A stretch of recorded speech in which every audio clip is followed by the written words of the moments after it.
Clear Voices of Hope is a powerful collection of voices from For the Love of Cups Clear Pathways program, dedicated to raising awareness about the realities of dense breast tissue and breast cancer.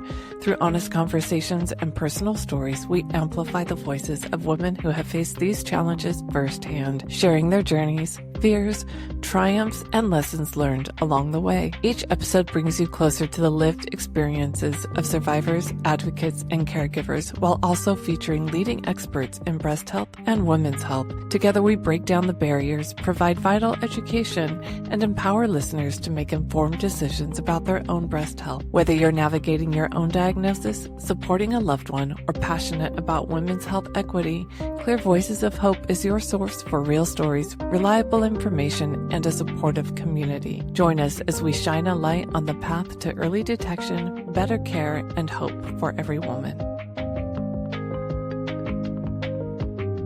Teyonna Bowman, thank you so much. I'm really excited and thrilled and honored to have you here on the Clear Voices of Hope series to enlighten us and share with us your personal journey of diagnosis, dense breast tissue, and the work that you've been led to from that experience into the world today that really, the foundation being your part of the story in your journey and being pushed into menopause before you were ready, and what that experience was like and what you're doing now with that information to help other women in your position. So for so many reasons, I am so excited for this conversation because I just know how impactful it's going to be, how many women are going to be helped by it. And I just am genuinely so interested to know more about you. I feel so lucky to be able to sit down with you and get to know you. It's one of my favorite things about being a host is that I get to meet incredible women like you. And so I'm excited to dive in. I want to give you an opportunity to just say hello, introduce yourself, give us a little bit of a background about how we ended up here, and then we'll get started and we'll dig in a little bit more. Okay, yeah, I am so happy to be here. I feel very lucky. I love what you're doing with your show by showcasing, the experience of other women who have unfortunately shared this journey together. And I know that, the common thread that we have is a tough one, but I just love hearing the diversity of the stories that you're bringing through, because I have been going down this path for almost 9 years since my first diagnosis, and I feel like I learn something new every day. And when I listen to what you're putting out in the world, that the same is true. I'm continually learning things, and so really happy to be here with you. And we have crisscrossed a little bit virtually. I know that we're going to be meeting in person soon through the Women's Health Advocates, and have a shared passion for amplifying the stories of breast cancer survivors as survivors. And so I just feel really lucky to be here with you today, and just really appreciate you inviting me on. So yeah, happy to be here. The feeling is mutual. And like you said, none of us really wanted to be here. We got thrown into this network of women that we probably wouldn't have sought out if it wasn't for a diagnosis like this. But at the same time, so grateful because I've got to meet some really incredible women through this journey. It's brought me into a club I never wanted to join, but I also never want to leave. And so I'm really grateful. And I think it's really just the most powerful thing we can do is share our stories and come together and amplify those voices, because that's how we make changes and how we spare others from having to face a similar circumstance, and at the very least not have to face it alone. Yeah, absolutely. Absolutely. So I'm so curious if you don't mind backing up for a little bit with me here and sharing what your life was like just before you got diagnosed, and what led you to think that something might be wrong, that you needed to go get checked out, that led you to discover that you had breast cancer, because at the age of 35, so young, but also women aren't typically being screened at that age, and even sometimes when they feel like they want to be or need to be, they get denied or turned away, or dismissed because, the idea of you being too young to need that or for it to be possible. So I'm just kind of curious what that was like for you and what led you to getting the screening that you definitely needed, and thank goodness you did. Yeah. I had a very active lifestyle before I was diagnosed with breast cancer. I had just had my daughter and finished nursing her.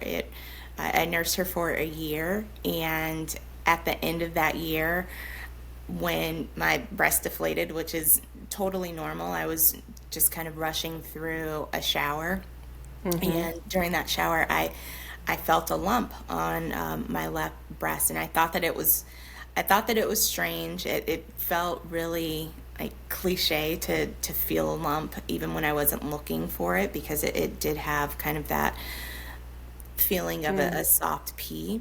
Wow. But I completely ignored it because I don't have a history of breast cancer. My mom didn't have it, my grandmother didn't have it, and it wasn't on my radar, and it didn't seem like something that I needed to pay attention to immediately. And so when I first felt the lump, I ignored it. It scared me, and I ignored it. But then maybe 2 months or so later, I started to lose hair on the crown of my head, and I in vain. And so I booked a dermatology appointment like immediately to get that hair loss looked at. And when I booked that dermatology appointment, I felt a twinge of guilt because I knew in the back of my mind that I still had this lump that hadn't gone away, and I knew that I should get it checked. And the only reason why I wound up actually booking an appointment was because my friend is my gynecologist, and I had no reason not to go in and just have it looked at. And so I Yeah. went in and had my normal gynecology exam, and my gynecologist told me that the lump felt like it could be a benign cyst or something like that, but she gave me a referral to a mammogram just to get it checked and just to be sure. And so I took the referral, and I just thought, okay, I'll get to it when I get to it.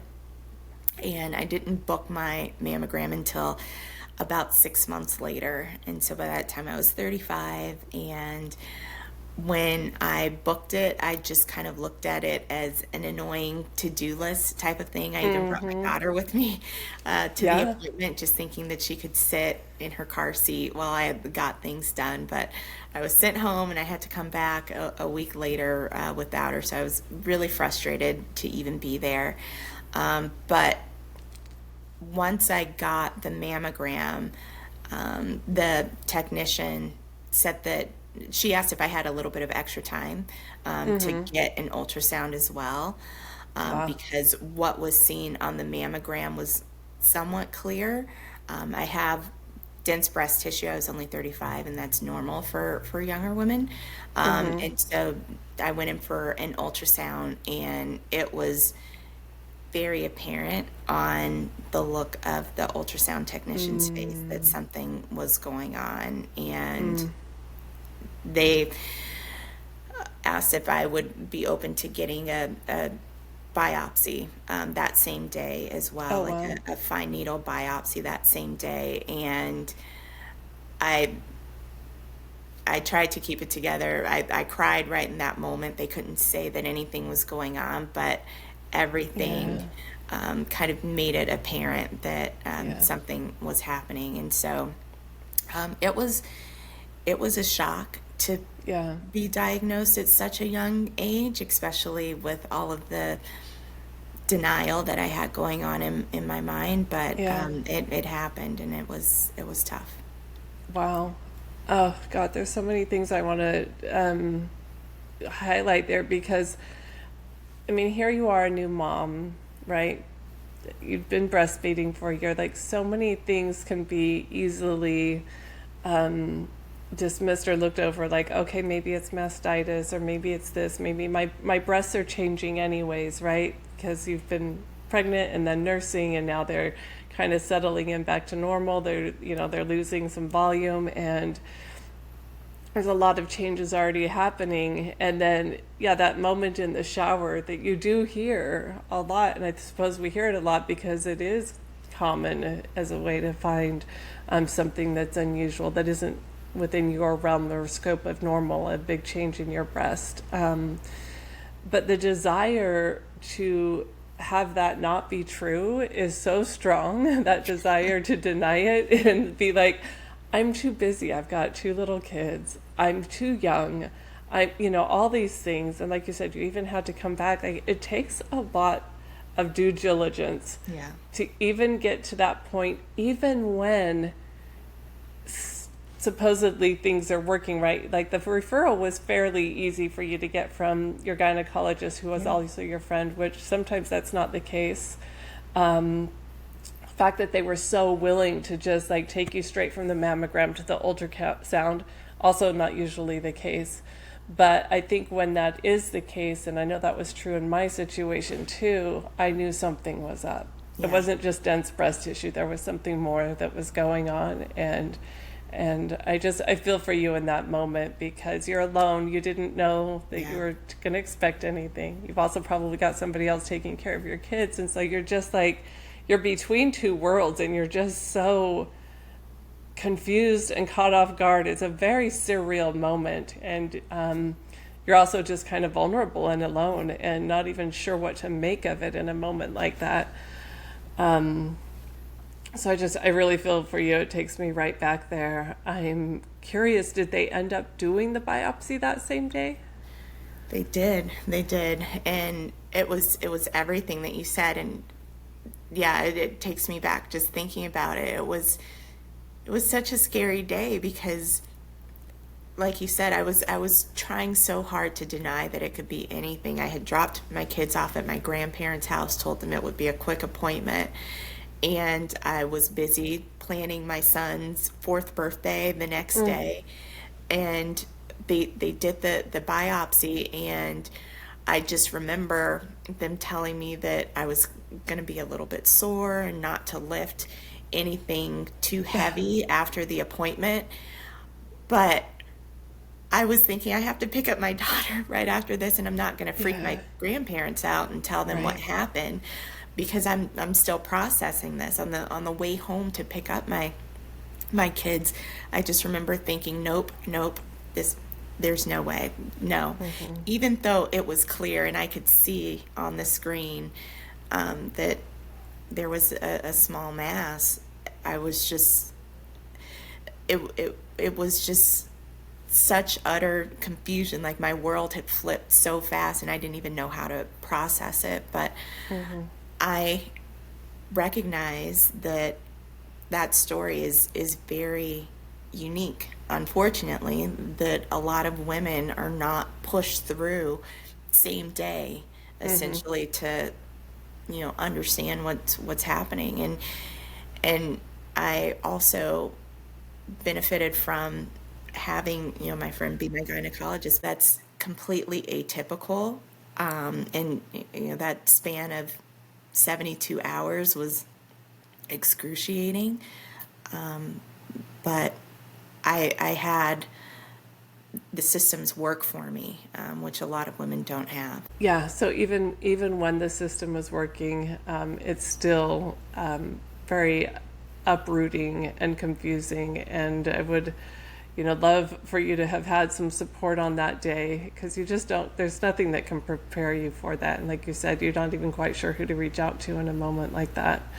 Yeah. And then also getting on with your day, right? You've got your grandparents are going to go see and a birthday party to plan, and then suddenly figuring out how you're going to do this now that you've also got to not lift anything. And of course, that's all you do all day as a new mom. Like, wow, you're like, wait a minute, how is any of this supposed to work now? Yeah. So what happened next? I think you have something about a recurrence as well. Yeah. And so, I'm very curious about what happened there. for you? Yeah, after getting the diagnosis, everything just went into warp speed, and I was able to get seen and schedule time for a double mastectomy. I had hormone positive, HER2 negative breast cancer, and it was late stage one, but moderately aggressive, and so I went through chemo for 4 rounds afterwards and took tamoxifen because I was still premenopausal, and that is a very common course of treatment. I was on tamoxifen for just over 4 years and was in a new job and had kind of moved on with my life for the better, and was really grateful for that.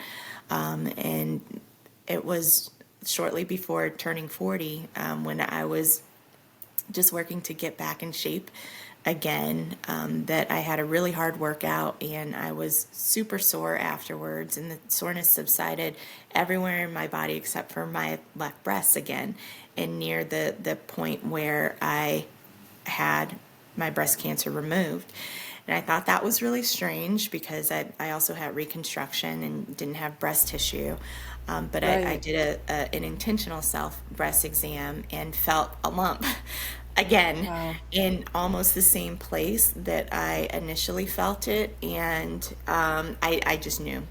I knew at that time what it was. So it was like polar opposite, where I was in full on denial to absolute clarity that I had cancer again, and it actually took a while to be seen again. So the systems actually didn't work as well for me when I had my recurrence as they did with my initial diagnosis. I actually had to wait multiple times and come back for multiple appointments with my oncologist at the time before I finally got a referral for a mammogram. And I was denied a referral for an ultrasound, but finally got that referral as well, and was Oh my confirmed gosh. that, yeah, that I did have a recurrence. And so that process was harder to actually deal with than the first one, and that was right around the time I turned 40. So it was just interesting to have experienced the first go round and have everything run so smoothly, but then the second go round have to really push and advocate to get the referrals that I needed, and to finally get the diagnosis that confirmed. Which is really mind blowing because here we are, we already know that like you're not even just high risk, like you are already an established breast cancer patient, Yeah. just needing follow up. So yeah, it's mind blowing, but this is not the first time I've heard that either. But it still just is shocking to me to believe that that could be the case. And I'm so sorry, like the horror of like feeling that lump again, and this time knowing exactly what you're signing up for. You've been through it, you know what's around the corner, and just like that feeling of like, I really just do not want to do this again. But you've got the power in you, and you know that you can, and you know that you've got kids, and so you're going to. What happened then? So was the treatment very similar? So the process was a little bit different the second go around. I initially had a double mastectomy, but for my recurrence, I had a partial mastectomy. And so the tumor was accessible for my medical team, and they were able to remove it. And what my surgical biopsy showed was that I didn't have breast tissue, but the cancer had actually come back in my chest wall and in my skin. And so it could have been a little bit of residual tumor. We don't know. I never got a clear answer for why, because with my double mastectomy, my margins were clear. I did have lymphovascular invasion, but with chemo and tamoxifen, that should have killed everything. we don't know exactly why it came back, but the grade and type of cancer was the same again. So it was hormone positive and HER2 negative, and still moderately aggressive. But at that point, my course of treatment was to get full chest radiation to try and zap out any remaining cancer tumors, and then to go on Verzenio for 2 years, an oral chemo pill. And because the cancer was hormone positive, I then started ovarian suppression. I had the option to either remove my ovaries or suppress them, and worked with my oncology team to start doing monthly ovarian suppression shots and take an aromatase inhibitor. So I've been on that course for almost 4 years now. Wow, that makes a lot of sense. Thank you for explaining that. And especially with the hormone positive recurrence and your next line of defense, the oral chemo and then ovarian suppression. Now you're addressing your ovaries because of the hormone production that comes from the ovaries, and just see how it doesn't just end with the breasts, even though it hasn't necessarily spread anywhere else. But now you're having to look at your ovaries and how they're functioning, deciding to suppress the hormone so that it doesn't feed the cancer, in the hopes that this is going to prevent another recurrence, which we pray that that's the thing that does prevent another recurrence. But it's not an easy choice to make. Of course, that's what you want, but it's still going to affect so many things about your life and the way we feel. This is pushing you into now menopause, which I know you've got a lot to say, so I'm very interested to get into that piece of the conversation, because this does happen to so many women that get diagnosed with hormone positive breast cancer, that I don't think a lot of people really talk about, especially for younger women like yourself who wouldn't normally be going through menopause at such a young age. There's not a lot of discussion around that, or even how to prepare for that, or what Right. that would be like, and what that would be like for someone so young to then go through it. Yeah, so I'm just wondering if you could help me, understand what that was like for you.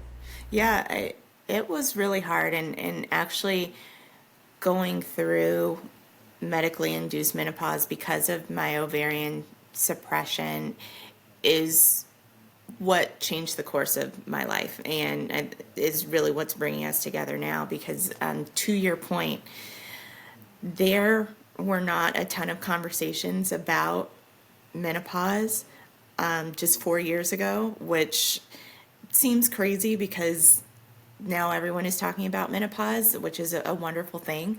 But when I started ovarian suppression, the way that it was discussed in my doctor's appointments was, we're going to reduce the risk of another recurrence, so we're just going to either remove your ovaries or do ovarian suppression, and you'll be in menopause, and we'll handle the side effects as they come. And I thought, okay, yeah, fine, hot flashes, I get it. But when I started ovarian suppression, overnight, I was dealing with raging hot flashes, like every hour. I lost the ability to sleep through a night because I was having night sweats. I was super uncomfortable. My joints started feeling achy, and within a month or so of starting ovarian suppression, I started feeling dizzy. I later learned that it was just benign vertigo that can happen with menopausal symptoms, and I was having heart palpitations. I was having brain fog. I was losing my words during meetings and just questioning my value as an employee and a contributor, and it threw me off because there were so many symptoms that weren't talked about. And I was thinking my life is fundamentally different than it was just a couple months ago. And it's also very different from what I imagined it would be as a survivor and as a 40-year-old at the time. And you're right, hormone deprivation is one of the most common treatment protocols for hormone sensitive cancers, which it should be. It makes a lot of sense, but there are more women under 50 who are being diagnosed with hormone sensitive breast cancers. And really, the number of women under 50 with breast cancer is rising faster than the number of women over 50 who are being diagnosed with breast cancer. And so I think as we reconcile necessary treatment, hormone deprivation, but also the fact that early screening tools are getting better, which is wonderful, and survival rates are improving, which is also wonderful. I think we also need to reconcile what quality of life after treatment looks like for younger survivors, because I felt completely lonely and isolated. And I also felt very guilty talking about those feelings because I have such a supportive family and friend network, and complaining about what I was struggling through from a physical and a mental standpoint due to menopause that everyone goes through eventually just didn't seem okay. But the more that I learned, I did realize that younger cancer survivors are experiencing menopause in more severe ways, and I think having more attention brought to that and talking through potential solutions and ways to help with quality of life after treatment is really important, and that's where my passion has come in. Well, yeah, I mean, I just want to thank you because the bigger menopause conversation, it's having a moment, right? It's definitely taken off over the last couple of years, but that still doesn't necessarily address younger women with menopause, and especially younger cancer survivors with menopause who are being medically induced into menopause at a very young age, but also very abruptly. Like, there's no gradual introduction into menopause. It hits overnight almost, and your body's not really anticipating it at that point. So it's a big disruption, just not only for you, but also for your body, and just trying to then figure out how do you find yourself again in that? Where do you start having those conversations and looking for better solutions and ways to address some of those symptoms, because they're kind of coming so quickly at some point. Right. Yeah. It's really hard because for me at least, even when I finished chemo, my cycle came back, and while I was on tamoxifen, I was still very regular. And so the only experience with typical perimenopausal types of symptoms were the ones that I got from tamoxifen, and that was neck up hot flashes, but those went away, and so I had no familiarity with it. And it's just like what you mentioned, it was like taking a complete 180 from a symptom standpoint, and my body and my mind were just so confused, like, what is happening?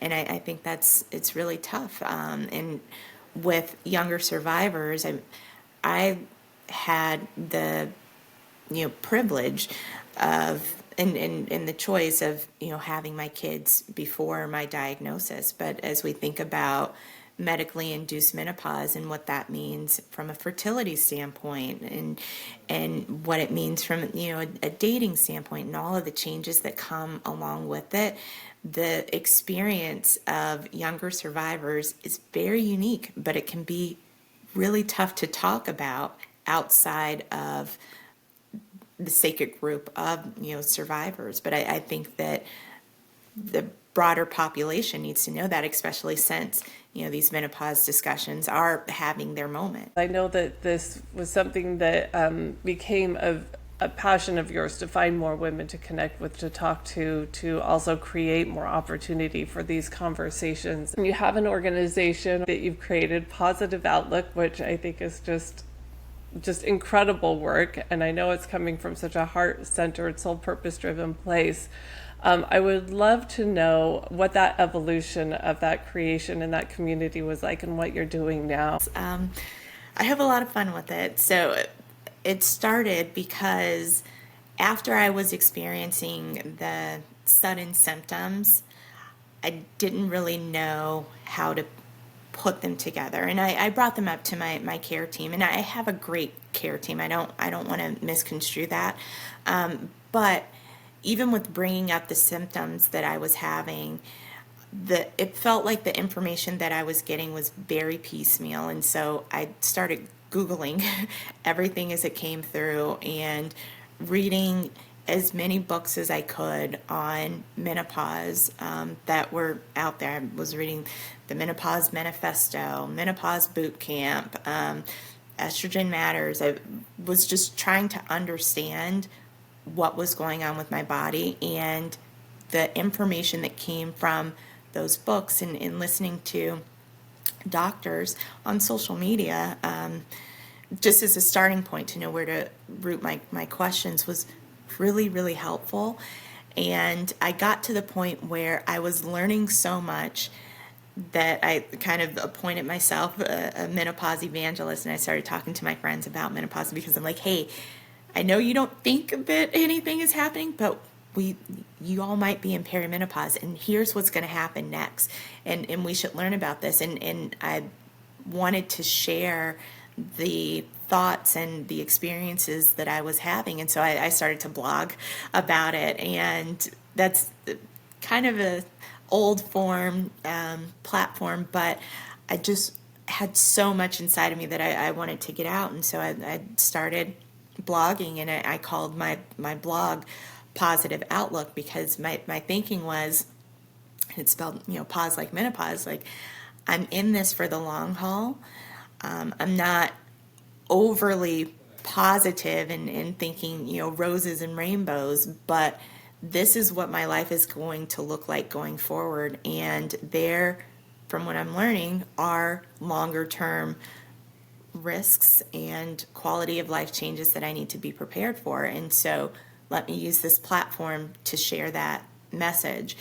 And Pausitive Outlook was really a healing place for me, and has evolved into a platform to support other women. And so where I focus the bulk of my attention with Pausitive Outlook is on the importance of early detection, because in both situations, I did find my breast cancer when it was early enough to treat, but without understanding early detection tools, survivorship rates go down. And so just talking about the importance of early detection, what tools to access, to understand how to do self-breast exams is something that I focus on and I use my platform for.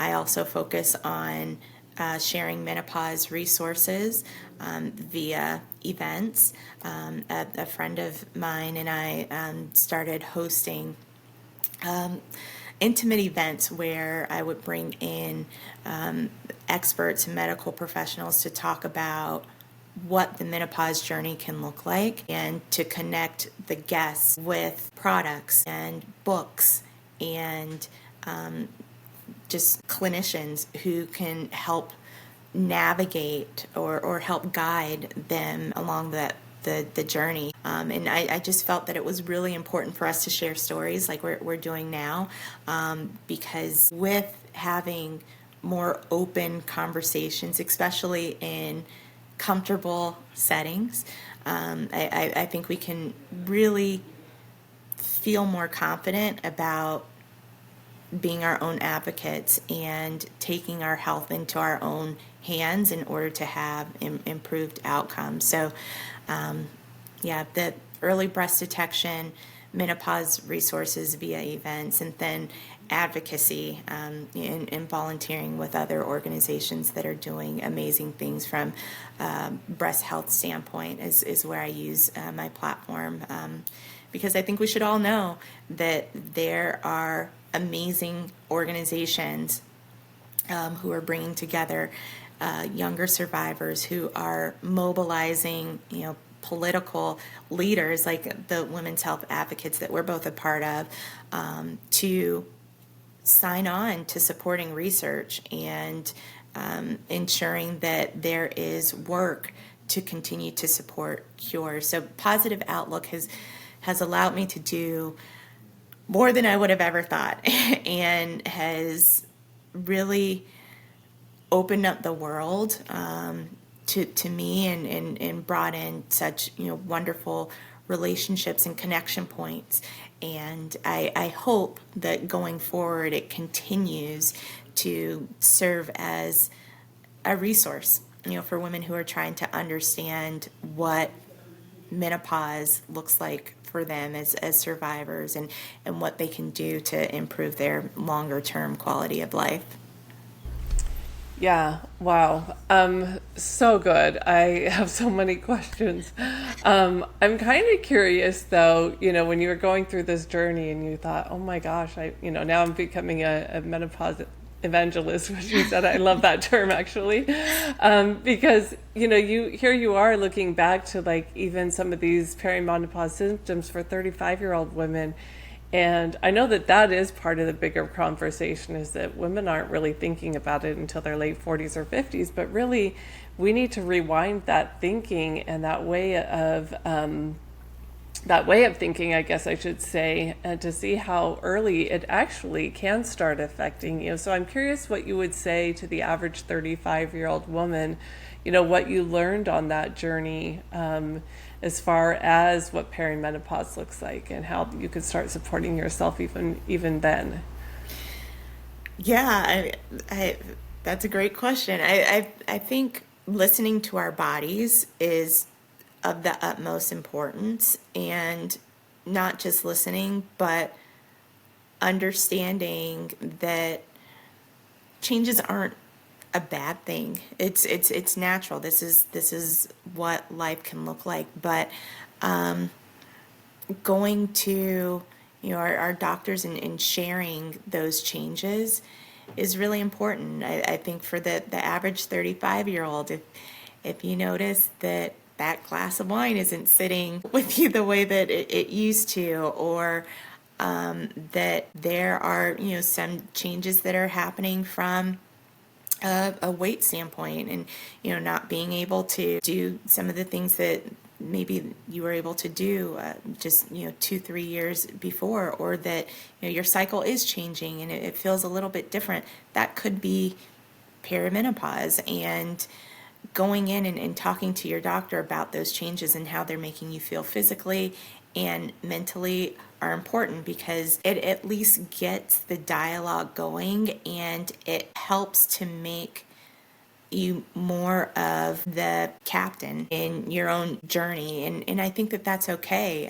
I've noticed with a lot of the conversations that are happening around perimenopause, they feel really negative and like aging is a bad thing, but it's not. It's natural. It's the best thing. And I think that if we're just aware of how our bodies are changing earlier on, then we can make better choices. Because, while we're connected because of breast cancer, 1 in 8 women are diagnosed with breast cancer over their lifetime. From a broader standpoint, 1 in 3 women have heart disease, and that risk and incidence increases significantly once menopause sets in. And so I think understanding more about perimenopause and some of the changes that are going on in our bodies and the changes we can make from a lifestyle standpoint are going to make our long-term quality of life better. Like, just don't be afraid to lean into the changes and ask questions. I love that so much. I'm wondering, for women like yourself that are facing a medically induced menopause, what you recommend for someone in that situation as far as helping themselves navigate this. Yeah, I think for younger survivors, our first line of action should always be talking to our oncology team and gynecologists, because they are the expert partners in how we can manage the changes that come with medically induced menopause. For the majority of breast cancer survivors, systemic hormone treatment isn't an option, but there are some localized treatments that can be an option. And so talking to your oncology team, your gynecologist, about what could work for you based on your symptoms is very important. But I wouldn't stop there. I would highly recommend expanding your team. I think that the menopause journey is a far-reaching one, and it's going to potentially include acupuncturists, naturopaths, cardiologists, just depending on what's going on. And so requesting referrals and talking to your community is a great way to understand who's doing what. I would recommend, from a resource standpoint, visiting menopause.org for the Menopause Society, the National Menopause Foundation. Both of those have resources around which doctors are certified menopause providers. The American Cancer Society, breast cancer, .org are great resources as well for just understanding what the menopausal journey can look like for the breast cancer survivor. And then from a community standpoint, there are a lot of wonderful organizations that focus on the journey of younger survivors. And this is all what I've learned recently, because I've gotten so deep into it. For the Breast of Us is a nonprofit that focuses on women of color who have been impacted by breast cancer.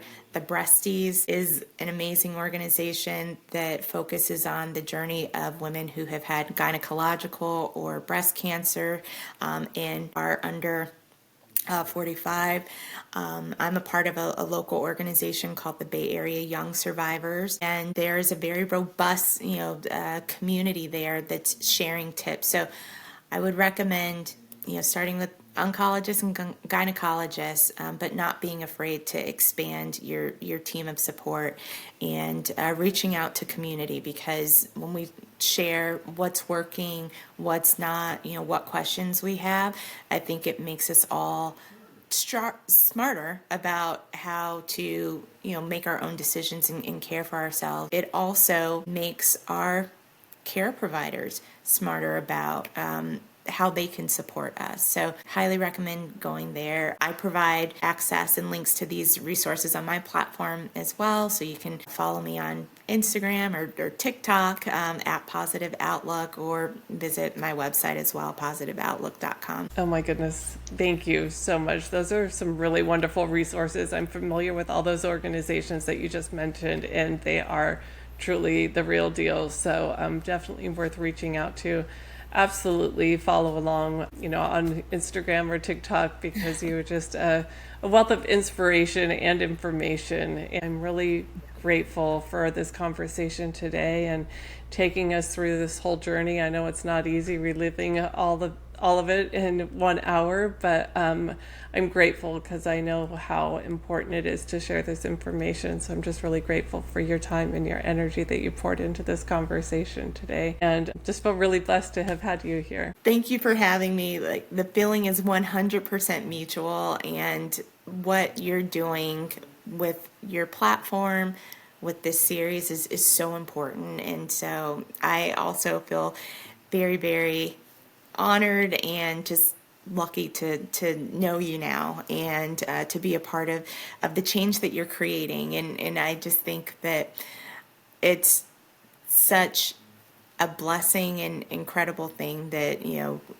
we're able to use this horrible life experience to hopefully, to your point, you said it perfectly earlier, make things a little bit easier for, the person coming after us. Because I remember when I was first diagnosed, being connected to friends of friends and, sisters of friends, and just thinking to myself, like, if I can pay it forward, oh man, like I so want to do that. And I just feel like you've created that platform